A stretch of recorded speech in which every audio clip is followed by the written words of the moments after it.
Labas, aš esu Vytas ir aš padedu žmonėms emociškai susireguliuoti. Ką tu darai, kai sukyla emocinis skausmas? Pavyzdžiui, širdgėla, nerimas, baimė, pyktis arba gėda. Ką darai, kai nepasitiki savim, kai savivertė nukrenta arba pasimeti?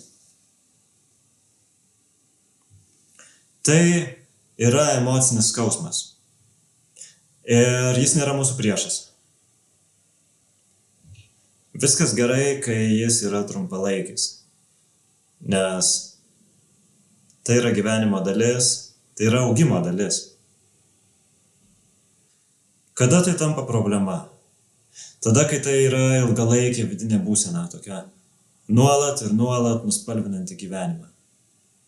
Galbūt bus pažįstama kažkokia tokia mintis, kad aš turėčiau būti jau kitokiam gyvenimo taške. Kažką blogai darau, kažkas su manim yra negerai. Ir gali būti, kad organizmas čia yra truputį užstrigęs. Jis kažką išmoko, kas veikia kažkada, bet nebeveikia dabar. Tai yra mintys, jausmai ar elgesys, kas kažkada padėjo ten ir tada, nebepadeda jau čia ir dabar. Ir organizmui reikia pagalbos truputį susireguliuoti. Ir čia gali padėti psichoterapija. Kas yra geštaltinė psichoterapija? Tai yra gyvas, gydantis dialogas. Mes siekiam sumažinti emocinę įtampą ir būtent tą ilgalaikę užsisenėjusią. Kaip mes dirbame terapijoje? Aš domiuosi, tyrinėju.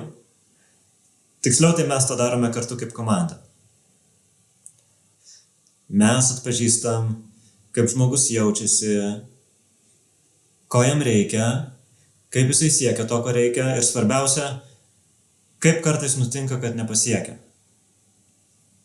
Ir tada, kai prieinam tokio didesnio aiškumo, kad tai va kaip čia yra, tada tampa lengviau atrasti naujų kelių ir išbandyti juos. Aš galiu kviesti pasimatuoti naujas idėjas, naują elgesį ir tada mes kartu žiūrim, ar tai rezonuoja, ar tai yra tai, ko reikia, ar reikia kažko kito.